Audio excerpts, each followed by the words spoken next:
came around to the data-driven conclusion that maybe the biggest diseases or conditions in the US are actually caregiver stress, unpaid caregiver stress, financial stress, relationship stress, and workplace stress. And that if, we need to expand the definition of health to really include life, because when life goes wrong, health goes wrong.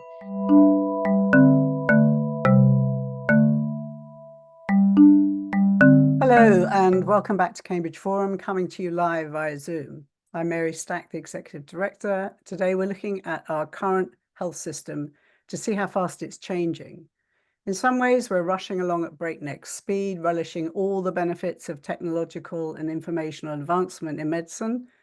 Yet all these bonuses come at a cost. Everybody wants the latest treatment options, but they also complain about the lack of personal interaction with their physician. There is a national shortage of doctors and professional carers, and this deficit underscores the sense that no amount of technology can replace hands-on care or personal interaction. Finally, there is the crushing weight of medical costs. 2 in every 5 Americans are underinsured, or they're at risk of not being able to pay their medical bills. Ask anyone who's fallen off the mainstream medical coverage, and they will tell you about the dark hinterland you fall into and how scary that is. So where's the good guidance, the support, and the infrastructure?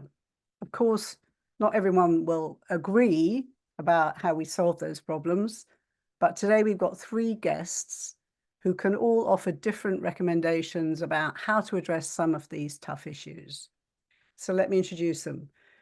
Susannah Fox helps people navigate health and technology. She served as Chief Technology Officer for the US Department of Health and Human Services, where she led an open data and innovation lab. Prior to that, she was entrepreneur in residence at the Robert Wood Johnson Foundation and directed the health portfolio at the Pew Research Center's Internet Project.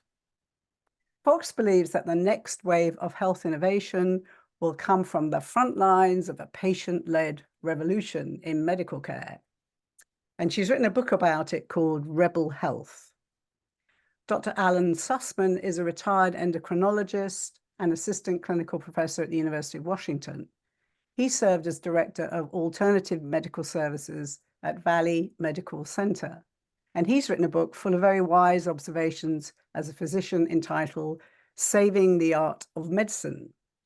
And finally, we welcome Alexandra Drain, who is the co-founder and CEO of Archangels, a woman-owned platform supporting the 43% of adults who serve as unpaid carers in the United States. Alex is an entrepreneur who has co-founded 3 companies, but describes herself as a cashier on leave from Walmart. I'm sure she'll explain that. She believes communities are the front line of health and that caregivers are our country's greatest assets. So welcome to all 3 of you. I think the best place to start is to ask each of you in turn the same question. How much of healthcare is a public responsibility and how much is a personal one? So Susannah, maybe you could kick off here. Thank you for having me.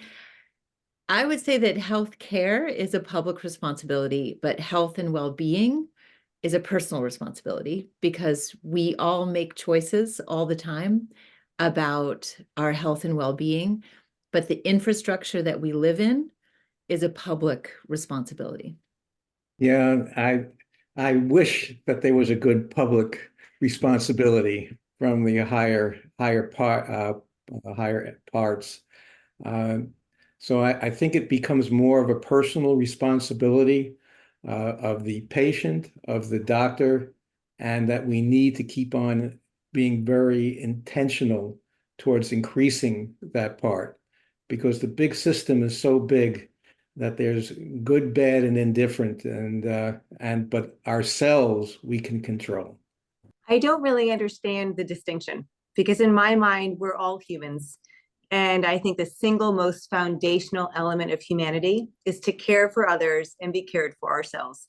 And all of us are on a continuum. You might be a doctor one day and going home, and a mother who feels like you're failing on every level the next, and across the continuum, I think what matters the most is that we see people in the beautifulness of the care that they're working so hard to provide in whatever way they're providing it. And may we have better infrastructure and systems and policies and regulations to support this in a way that saves our nation, because I think we're having a really hard time doing this well right now. Very comprehensive answers there. So, Susannah, let's go back to you. You've written this book, which is meant to be a field guide for people to sort of navigate this new revolution in medical care, which is going to be led by us, which is kind of scary. Who did you write the book for? I wrote the book to help everyone step into their power when they need to. All of us will face a healthcare challenge, and it's up to us sometimes to decide that we're going to take action. But what's really important is that you don't necessarily have to take action yourself. Often when people are not feeling well, they're overwhelmed, they're exhausted, you could ask someone else to play the role that you need them to be the seeker or networker, to go out on the hunt for information. But I really believe that people need to step into their power as patients, survivors, and caregivers. That's who I wrote the book for. You also said that it was for people working within the healthcare system. So explain that a little bit. The leaders in our federal government, in the C-suite of healthcare, everyone who works in health systems for pharmaceutical companies, everyone needs to see that it's a competitive advantage to work with patients and caregivers, the people who are living the experience that we're all trying to solve for. And the more we look to the innovations that patients and caregivers are bringing to us, the better off we're all going to be. But there's really good business and policy reasons. This is not just a feel-good exercise, but one that we're going to see in the bottom line. Because it sounds very good. You know, you pick up a book and it says the patient-led revolution, and then you step back a bit and two things come to mind. First is this a cop-out because the system is failing? And two, I think part of the problem of when you're sick is the last thing you want to do is to create a revolution to protect your own health. You're not capable. So how do you align those two bits? The reality is that people are in the fight whether they like it or not. And it's absolutely true that when someone is acutely ill or in despair, they are not likely to be the ones to take action. There are exceptional people, and I profile some of them in my book. What I wanted to do was highlight the different actions that people can take, that when they are ready to join the revolution, and I hope that everybody joins the revolution if they're able to, there are actions that you can take and ways, again, that leaders can say, I think I need a seeker here, or I have a problem that I can't solve. I need to look for the networkers and solvers in my population. Those are the people that I highlight in the book that I draw hope from. So use some terminology there. I think we might want to explain it. You also use a very good example of the Cajun Navy in the book. So maybe you could tell us what that was and then talk about those four groups: the seekers, the workers, solvers, and champions. So I'll quickly talk about the four archetypes, and then I'll talk about it in the context of the Cajun Navy. Seekers are the first type of person that you'll meet in the revolution. They are not getting the answers that they need, and they go on the hunt for answers, or actually go on the hunt for questions to ask, and they don't give up. Networkers are people who learn in community. If they find something useful, they can't wait to share it with a group. Solvers are people who, if they are faced with any kind of device that doesn't work, whether it's a medical device or assistive device, they're the type of people to take it apart and put it back together again better. They also attack a system that's not working well. And then champions are people who have access to mainstream resources like funding or regulatory guidance. And they notice when a patient-led team is doing something incredible, and they help them scale it. So people might remember in August 2005, Hurricane Katrina hit the city of New Orleans very hard. And in any emergency, in any natural disaster, the first responders are actually your neighbors. It's actually the people around you who get to you before the lights and sirens can. And that was true in Hurricane Katrina. It was a group of people who took their fishing boats and their personal boats and decided, as a citizens brigade, as a grassroots cooperative, they went into the city where people were stranded on rooftops to save people one by one with their personal boats. And what's really amazing is that Craig Fugate, who was then the head of the Federal Emergency Management Agency, or FEMA, he saw this and he realized that the government has been looking at the public as a liability in a disaster, when in fact the public is an asset. And he recognized that the Cajun Navy is an example of how emergency responders should create a whole community response.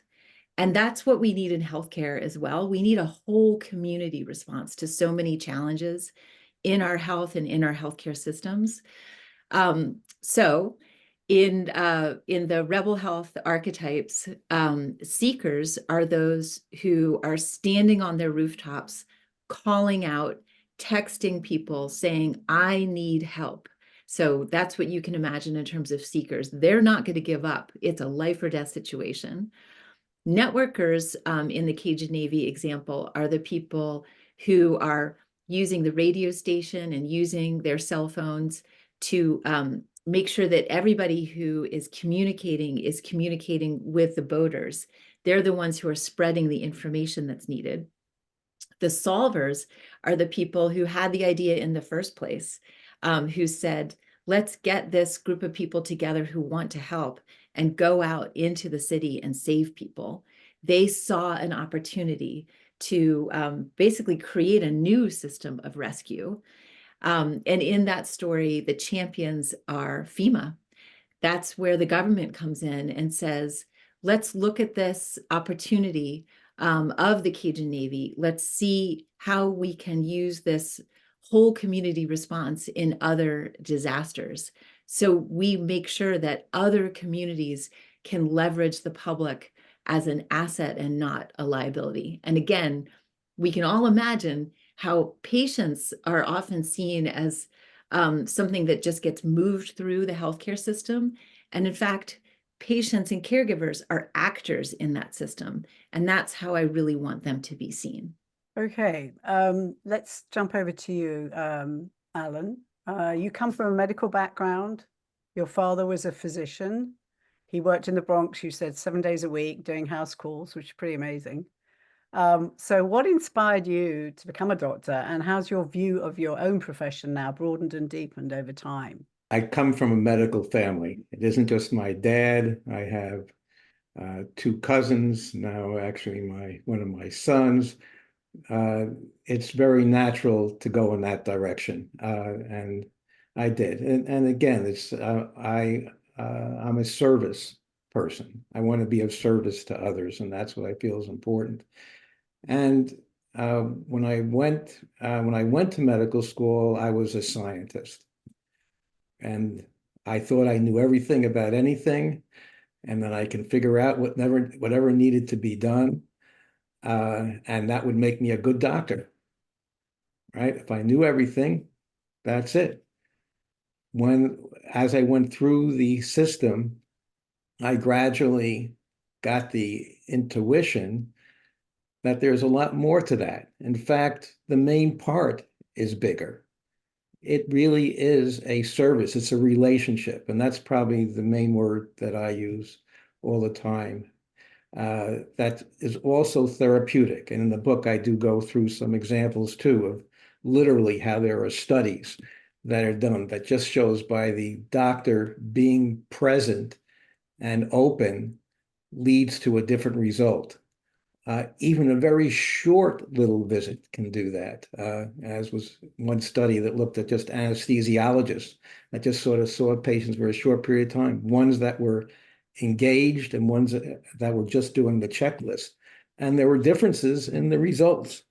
So to me, there is this sense of mystery that I think is very important, that goes beyond the statistics of what goes on, even though I'm very familiar with statistics, and hopefully I know some of the good and the bad about it.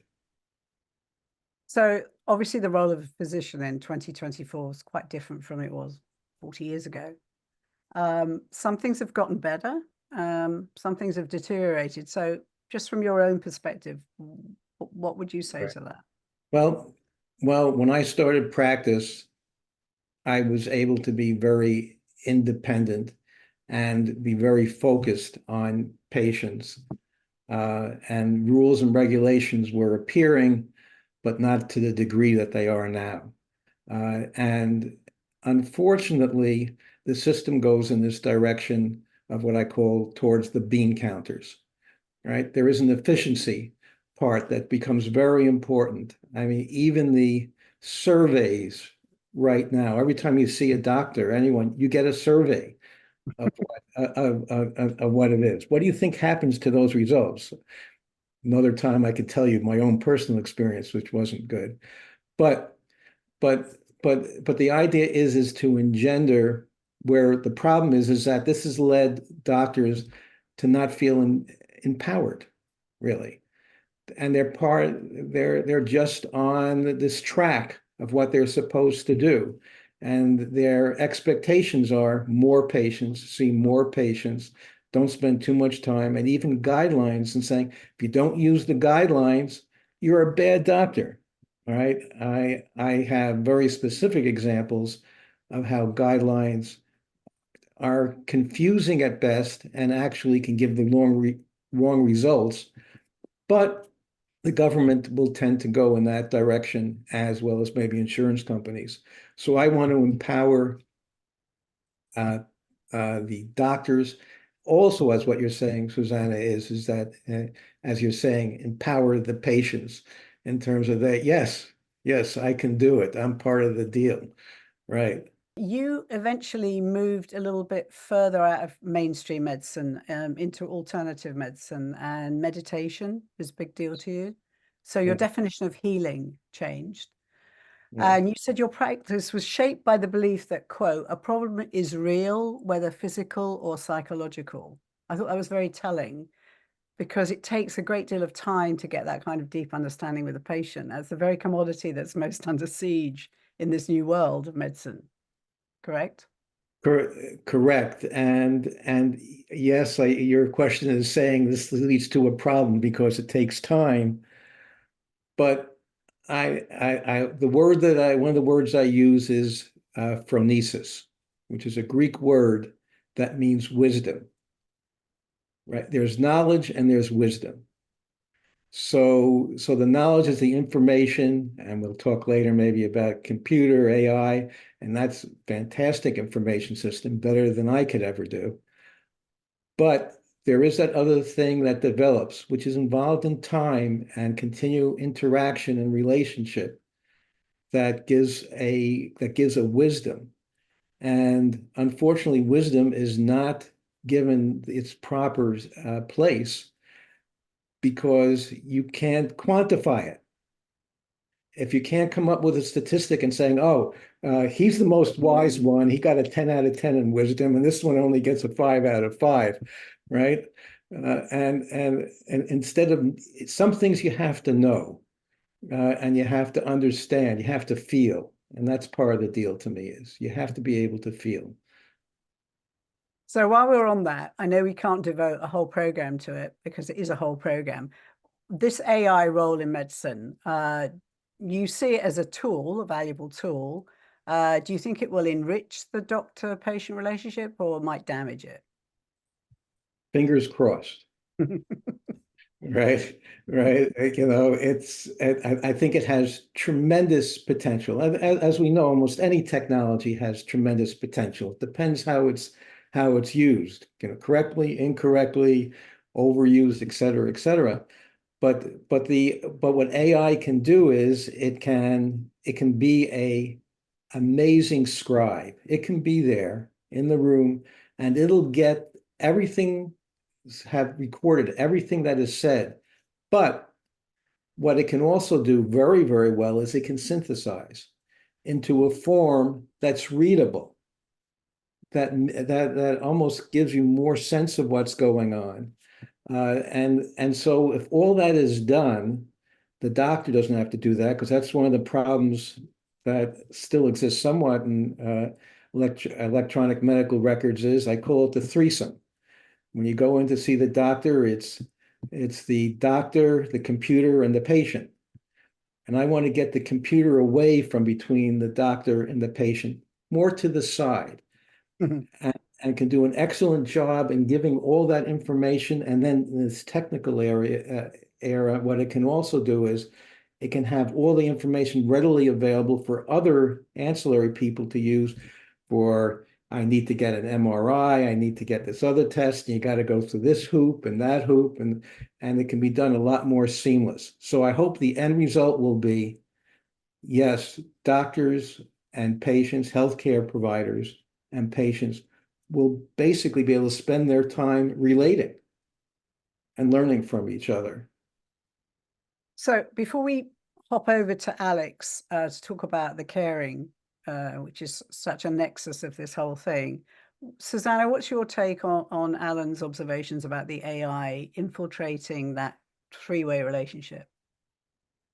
Well, I should confess that I am a techno-optimist. I also am fingers crossed. I really hope that AI will have a positive effect. The reasons why I have hope are that anytime there is a huge volume of information that needs to be summarized or needs to be sifted through quickly, that's something that artificial intelligence is very, very good at. There's a caregiver-led company called Synapticure, which is focused on neurological disorders like ALS and Parkinson's disease. And Sandra Abravaya, who's the CEO and co-founder of Synapticure, shared with me that they often, when people live with something like ALS or Parkinson's disease, if their medical record was printed out, it would be a huge stack full of imaging, full of clinical notes. And they use AI to draw all of that information, all of that data, all of that imaging in and create a summary so that it's much easier for someone to get a second opinion, for example, or to understand their own condition. That's something that AI is going to be really, really good at. I'm personally also really intrigued to see how it can be trained not only on the public medical literature that it generally is considered the gold standard. What about all of the amazing testimony that happens in online patient communities about the lived experience with a certain condition? How might we train AI to acknowledge, frankly, the other half of the equation that patients and survivors and caregivers are creating? Okay, let's go to the nexus of this whole thing, the carer. Susannah, you came across our third guest, Alex Drain, when you were trying to create a plan after you agreed to become an end-of-life carer for a friend.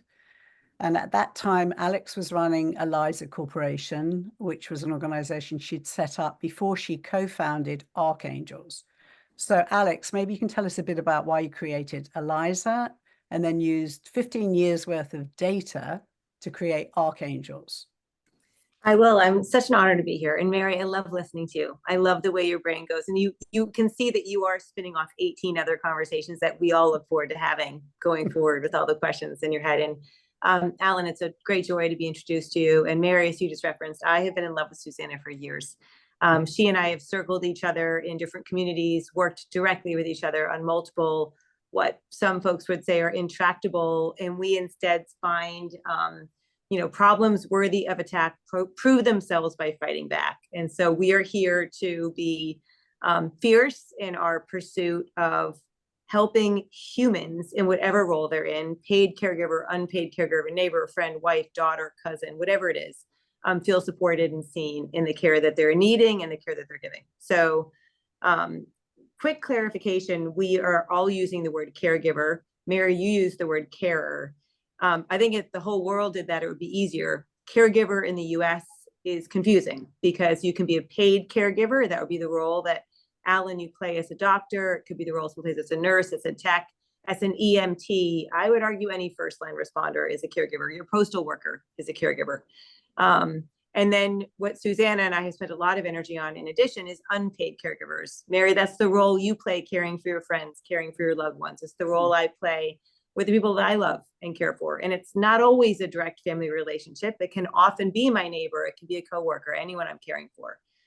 So my last company was a company called Eliza. I was there for 15 years. We had an over-the-telephone speech recognition technology. That sounds very fancy. It's not. It's just, it was a capacity to reach out into people's homes using the telephone.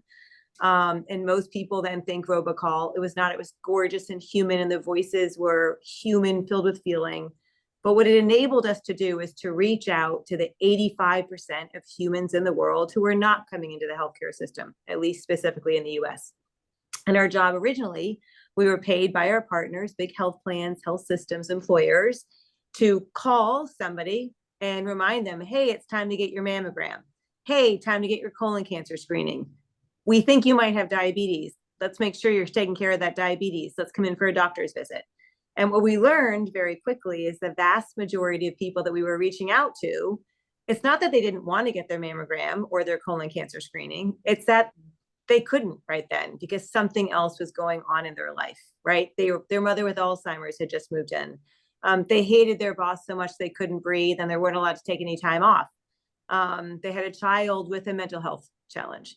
And we sort of, over gathering 1 billion pieces of data over the course of Eliza's life, came around to the data-driven conclusion that maybe the biggest diseases or conditions in the US are actually caregiver stress, unpaid caregiver stress, financial stress, relationship stress, and workplace stress. And that if, we need to expand the definition of health to really include life, because when life goes wrong, health goes wrong. And Eliza likes to think of this as Maslow's hierarchy. And on the bottom of Maslow's hierarchy is food, safety, security. You have to have these things, transportation, access, right? But just because you have those things, you don't vault to your highest order self. If you have caregiver stress, relationship stress, financial stress, workplace stress, you are going to be ill. It's going to put impact on your body in so many ways. It'll impact your ability to care for yourself. In parallel, my sister-in-law was diagnosed with glioblastoma, which is a terrible form of brain cancer, on the night that I got hitched to her brother. She died 7 months later in a textbook case of overtreatment. And in looking at the two of those things, when we left Eliza, what we recognize is it is that unpaid caregiver who is at the center of all of it. And Alan, I was thinking when you said there are 3 people in the room, oh, no, there are at least 4. And in multicultural rural communities, there could be 6 or 7, and they should all be there. And whether they're there physically, they're emotionally. And those are the unpaid caregivers who are ultimately going to be responsible for this patient, this human who happens to be a patient in this setting. And so when we looked at the overlap, it was this unpaid caregiver. And Archangels is now 7 years into developing, I like that you use the word platform. Thank you. We gather a lot of data, for example, publishing 3 studies with the CDC that now say 43% of adults, so anyone who's listening, look to your left, 1 in 2 of you are serving in this role of unpaid caregiver. 70% of you have at least one mental health impact because of this beautiful role that you're playing. Anxiety, depression, stress, it could be even suicidal ideation, active thoughts of suicide. And the work that you're doing is gorgeous. 23% of us are sandwich generation caregivers. We're caring for those under 18 at the same time as over 18 as a parent or guardian, child, neighbor, whatever it might be. 52% of us as sandwich generation caregivers. And Alan, I just love the data because if you're listening, anyone who's listening, if you are a sandwich generation caregiver, I like to think of it as panini generation. You're like squashed. You're like an oozy, cheesy mess, caring for everybody. 52% of us have had active thoughts of suicidal ideation. Active thoughts, how do I take my life in the last 30 days? Now, the beautiful thing about data, it can help people realize that they are not alone in this. And so what Archangels is all about is we get this data to help people feel seen, to know that they're not alone in this. And we do that by using words that don't include caregiver. We run campaigns sponsored by states or health plans. We might say something like, are you everybody's go-to? Are you the one everyone turns to for help? If we say the word caregiver or unpaid caregiver, for a lot of folks, not only is it confusing, it can actually turn them off. And we'll have a lot of populations say, I'm not a caregiver. And they'll be like a fist stomp. I'm just a son. I'm just a daughter. It can feel disparaging of the beautiful, loving nature of the role that they're taking on for this person.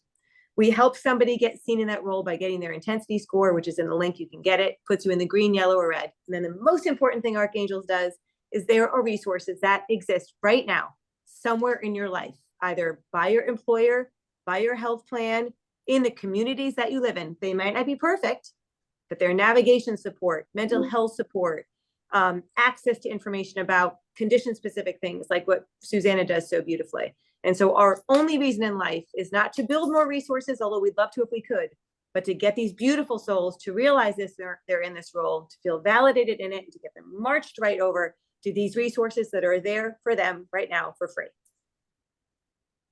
Wow. So you're championing a kind of silent sector of the economy that nobody seems to recognize as a serious job. I mean, these people are either not paid or they're badly paid, and they're subsidizing the health industry and Medicare to the tune of millions of dollars a year. So how do we get the system to recognize these people's work? Yeah, it's billions of dollars. 43% of adults are in this role, and it isn't invisible. It is the invisible backbone of our nation. I love to say, I wish unpaid caregivers would go on strike just for one day. They'd be like, I'm out. I'm not doing my job today. Number one, they would bring the nation to its knees. Number two, they wouldn't do it. Why? Because they care, right? They care. But Mary, to your point, we live in a care economy. And I think what gives me the most hope is actually a very unfortunate thing that's happening now, which is humans are not able to show up for their day jobs because they have this other job called being an unpaid caregiver. And if the care infrastructure is crumbling, daycare is not open, they can't get a home care aide, they can't get access. It's $7,000 a year out of pocket to provide this care for someone. So not only are you not paid, Mary, for this beautiful job that is saving the system dollars, you're not seeing it, you're actually paying out of pocket as well. And so I'm a fierce believer, I'm not an expert in policy, but a wise person described to me once, you don't need to be an expert in policy, Alex. Policy follows what employers and the industry does. And you know what industries follows? What humans are doing. And guess what humans are doing now? They're protesting. They're saying, I can't do this anymore. I can't carry all of it anymore. I can't afford it. I can't do my job. And so I'm going to have to quit my job. And you will now see employers are beginning to take notice, and therefore so too are communities and states and the federal government. Okay, so let's go to this actual term about caregiver. I think I'm using carer just because it's my neuro background. We don't use the word caregiver. So people, I can see why they resist that term, because it's denigratory in this culture. Nobody's going to applaud it, even though, Susannah, in your book, you said, although you failed the first time you had a health crisis to deal with in your own family, which is interesting, you learn from your mistakes. And then you said, when you were asked to take care of this friend, they asked you to be their carer, you said, what higher use is there for my time and energy? Wow. I could say society doesn't see it in that light. No, they don't. So tell us a little bit about how you failed and then how you turned your situation around so that you were better equipped for the second time that you were asked to do this. Thank you. So my second child lives with life-threatening food allergies. And when they were diagnosed, I thought, oh, I've got this. I'll just read a book about food allergy. I will, my Google medical degree will protect me from anything that could go wrong. And I made huge mistakes. I did not know the amount that I did not know about food allergy could fill 10 books. But I really thought that because I was an educated person who had access to the internet, I did not need peer-to-peer healthcare. I did not need an online community of other food allergy parents. When I did join one, I learned so much from them about how to train teachers and babysitters in how to save my child's life. I learned about the local and national laws that ensure that the access to epinephrine is always available. I learned so much from this community of other food allergy parents that I realized that I should take my own advice. I had been studying peer-to-peer healthcare and not practicing it. And so then when a person who was very dear to me, he was like a third grandfather to me, asked me to be his caregiver. He, by the way, was a very healthy octogenarian at the time. I knew that I needed to immediately tap into networks of caregivers and started the conversation. And my loved one's name was Mitsuru. He grew up in Japan and had moved to the United States in the 1960s.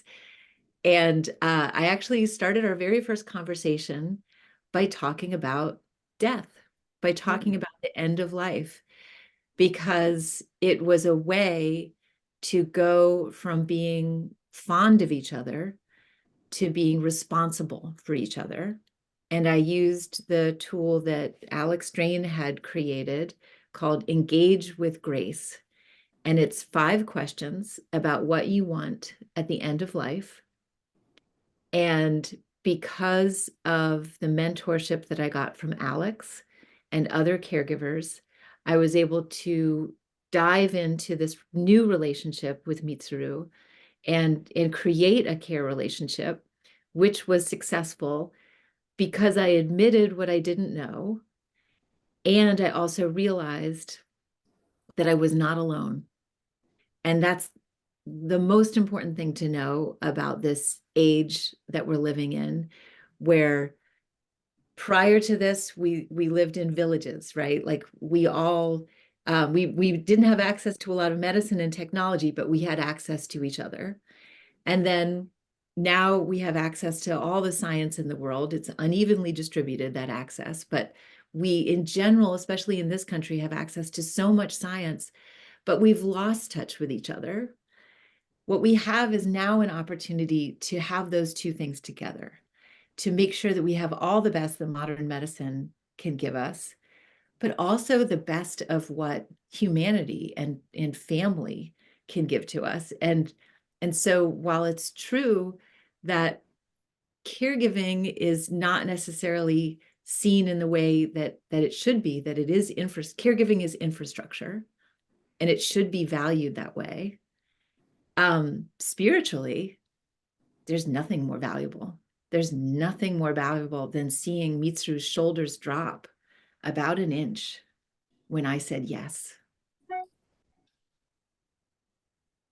Well, that's a remarkable gesture that you were willing to do that, because it involved, he didn't live in the same area even than you, right?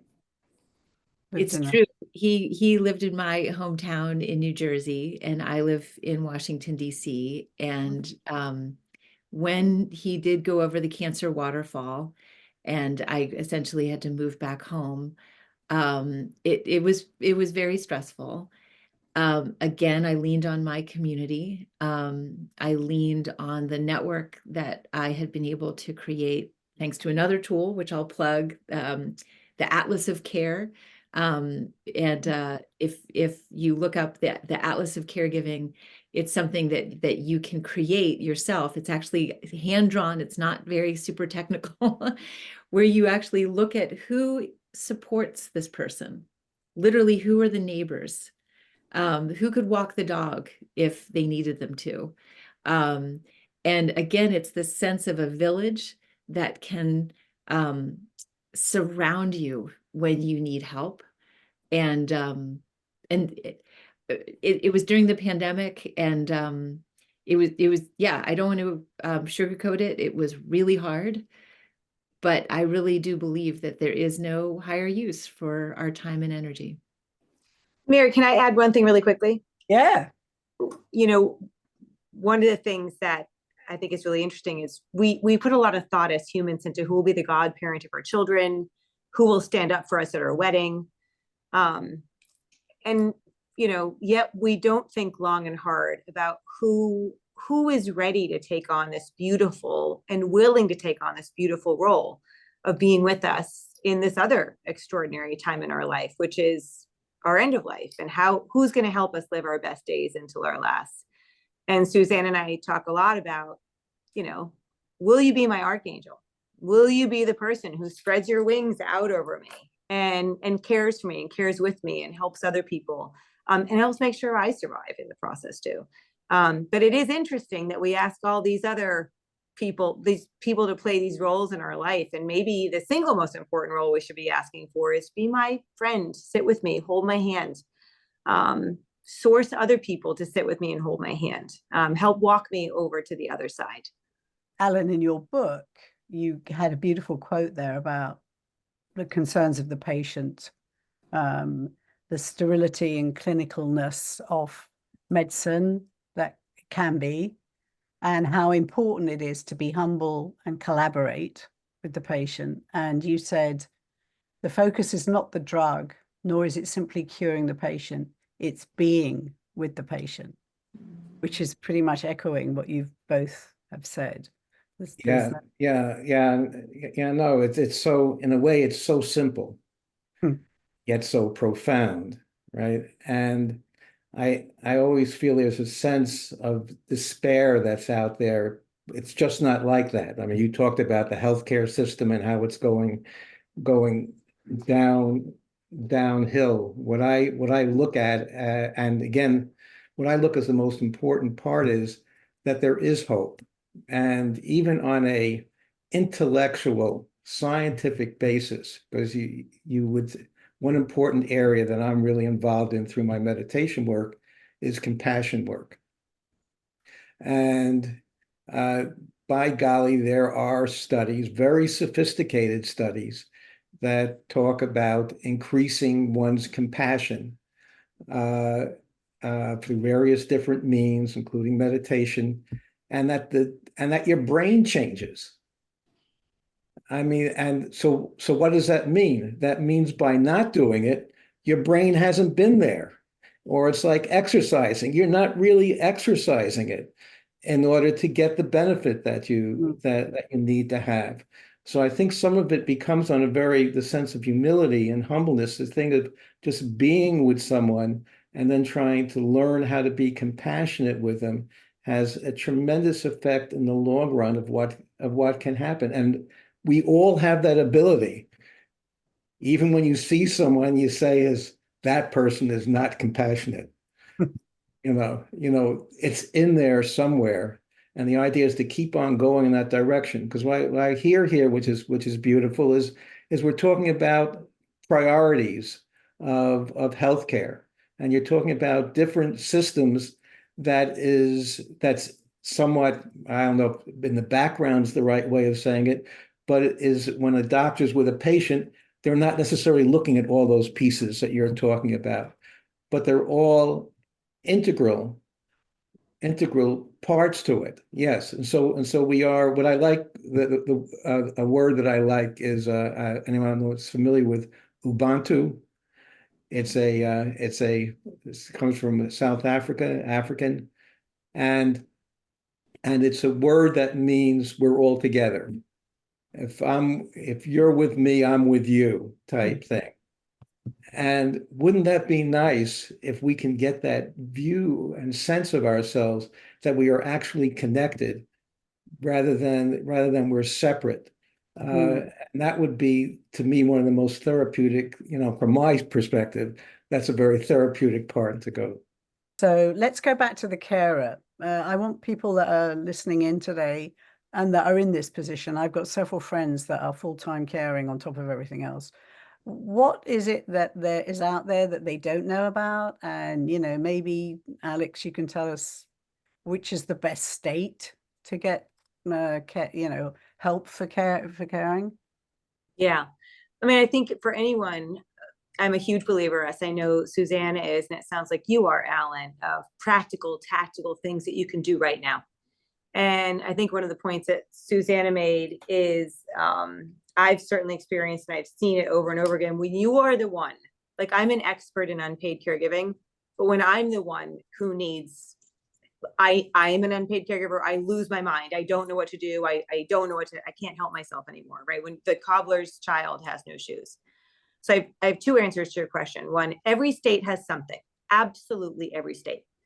I'm a huge fan of things right now that are going on in Wisconsin and Oregon, very much a fan of New York and Massachusetts. We're partnering with them, Michigan, Philadelphia. But what I can tell you, and if you get your score, we call it, Alan, I'm also with you. I can't stand surveys. I think they're a hit and run. They ask you a lot of questions that usually make you feel terribly about yourself. And then they're like, good luck with that. Thanks for your data. And so what we do with the intensity index is we're asking people questions, very short series of questions that really get at what is driving that mental health impact for you of being an unpaid caregiver. Is it difficulty navigating it? Is it not understanding the financial implications? Is it feeling depressed or anxious? Is it feeling resentful? Is it, and it sort of goes to a cataloging of those things for you. And then it'll tell you the top drivers of your intensity and the top things that are reducing it. We call those buffers. And then depending on whatever state you live in, if you click on that state in the map, it's going to take you to things that are available. Click on Texas, for example. I have a family member in Texas. It will bring you to the set of resources in the state of Texas where you can enter your zip code, and it will catalog the free resources that can help you with whichever of those categories we just talked about. I need childcare. I need adult daycare. Are they perfect? No, but they are a start. The second place you should go is to your employer if you are currently employed, and ask your head of HR or ask who's ever responsible for people showing up every day. Can you point me to my employee assistance program? I need advice on a will. I need advice on guiding my mom. My dad just got made a dual eligible of Medicaid, Medicare. What do? I don't know what to do, and I can't come to work. Help me. They'll help you. Go to your health plan. Ask your doctor. What I wish is that we create an ecosystem environment that is so lush with recognition of and support for caregivers that that is not yet another task the unpaid caregiver has to take on. Unfortunately, at this point it is. And the last point I'll make on this one, when you are an unpaid caregiver, it's unlikely you will have the energy to do this for yourself.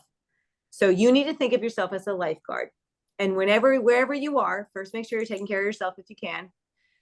If you cannot, then throw your energy into scanning the horizon. Drowning does not look like drowning. People who are drowning are not yelling, I'm an unpaid caregiver, I'm drowning. They're conserving their energy. Their arms are going next to their side. They're slipping under the water. It is our job as lifeguards to throw that life ring. Do not ask that person, how can I help? They're too overwhelmed to answer. Just insert yourself in their life. Fill their fridge. Ask if you can sit down stay with their grandfather for an afternoon. Mow their lawn. Right? Insert yourself in the life, and don't just do it once. Do it over and over and over again. Be that archangel for someone in your life, and then have faith that someone's going to do it for you. And I do believe this is the way culture changes. And I do believe this is the way that we are going to have to move, because there are not enough people otherwise doing this incredibly valuable work. Susannah, do you need to hop in with anything? I just want to vote for Alex for office. I'm voting Susannah. Yeah, I was guys.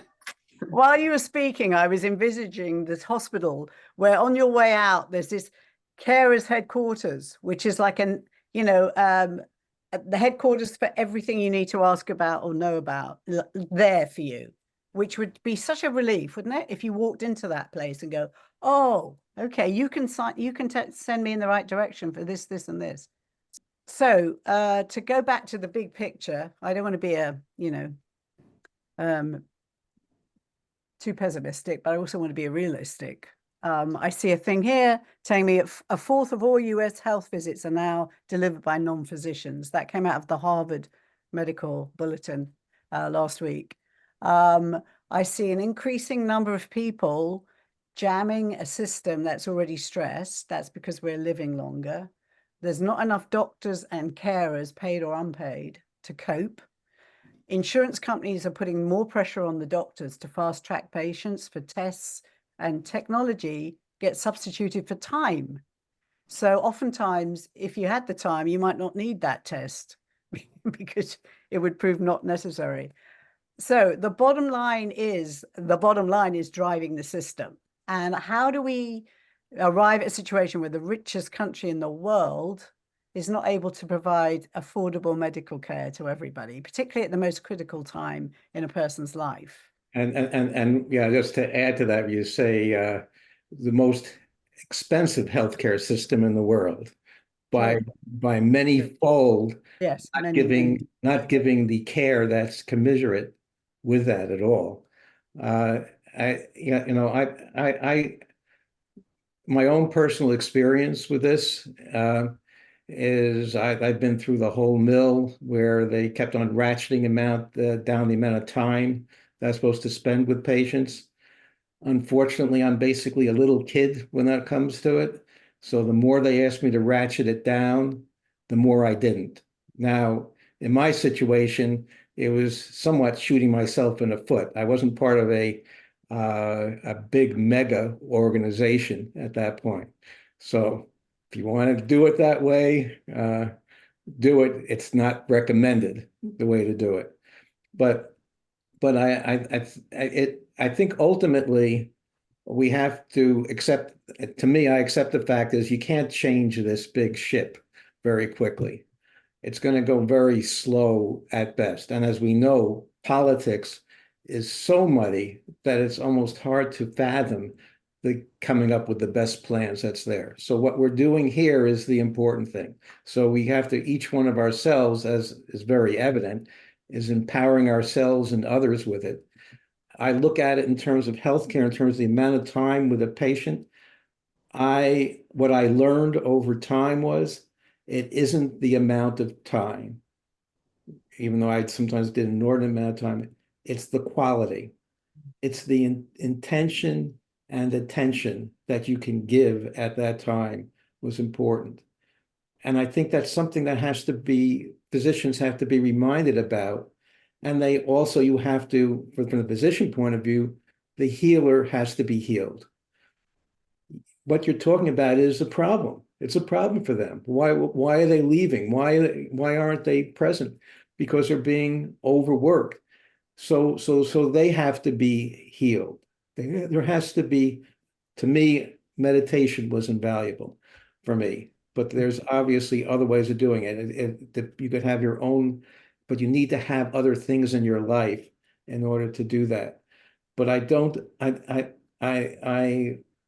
just try not to go to the despair part of saying, well, I mean, I don't know how we're going to do this. Everything's going the wrong direction. And that's from statistics. It says everything is going downhill. There is that individual level where we have to take responsibility for ourselves and say, what do we want in life? And part of that was, for me, was I worked very hard and I was very dedicated to patients. And I tried to be for my family too, but I was actually doing 2 careers. So it was very difficult. And if I had to do it again, I would have been more aware of myself. That's interesting. They're always coming back to the same theme, really. So, both of you, if you could fix one thing, if you had the ear of the president for 5 minutes, in terms of this caring conundrum, or maybe something other. Alan, what you're describing is called being a double duty. It's paid caregivers who are also unpaid caregivers, and it doubles your intensity. It is a very, very real thing. It is why doctors, nurses, techs are leaving the workforce, because they are so physically and mentally impacted, and they don't have time to do both jobs, and they have to prioritize the ones they love outside of work.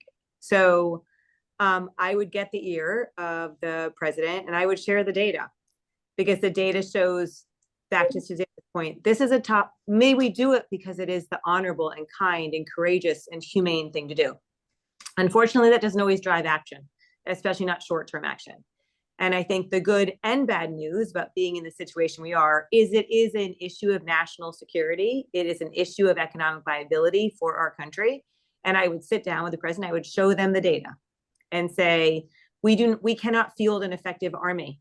And you might think of an army as the workforce that goes out wearing, the traditional military outform, or you can think of an unpaid caregiver. It's 43% of adults in our country. And they are falling like flies, exhausted. They can't get access to the system. And by the way, they're volunteers. They're working for free. We got a disconnect between the value creation side of the economy, who create all the value, and the value extraction, people who take all the value. And I think we're going to have to equalize that, or the people creating all the value. If you weren't so proper, I would give the finger to how badly that system is, but that's not proper or appropriate, so I won't do it. But that's the level of frustration that's rising in the country. And the good news is people begin to vote with their actions. And we're seeing that now, and the system will break. And the good news is when systems start to break, people start to pay attention. I think we're starting to see attention on this topic now. I will say, I wanted to honor, there was a question about chronic Lyme disease that brings up a broader topic. And if I had the ear of the president, I would say, pay attention to people in despair who are not being listened to, and who have intriguing and important questions for science to explore. There are so many instances where someone is on the margins and is not being paid attention to for a host of reasons. One is that it doesn't make economic sense for a pharmaceutical company to pursue a question. It might be because of discrimination. There's a host of reasons. We should be paying attention to people who are in pain because they have questions that we need to answer. And a positive example of this are the people who gathered together in March and April of 2020 to gather data about the condition that they named long COVID. And it was citizen scientists who gathered the data and drew the world's attention, drew the attention of mainstream government leaders and scientists to say post-viral illness is real. And we need to pay attention to it on a global scale. So that's what I'll end with, that we need to pay attention to people asking uncomfortable questions of scientists and clinicians, because they're very often right. I think we've covered a lot of ground. So that's for people that think they're or even if you think you're not, 79% of people before they take it think, oh, that's not me. And in fact, it is. So grab your phone, grab that code. All right. Well, I can't thank you all enough today. Susannah Fox, Dr. Alan Sussman, and Alex Strain. You've all been very energetic and upbeat about a very large problem, which is very reassuring for us. Thank you all. Thank all our wonderful guests, and thank you for tuning in, and I'll see you again shortly.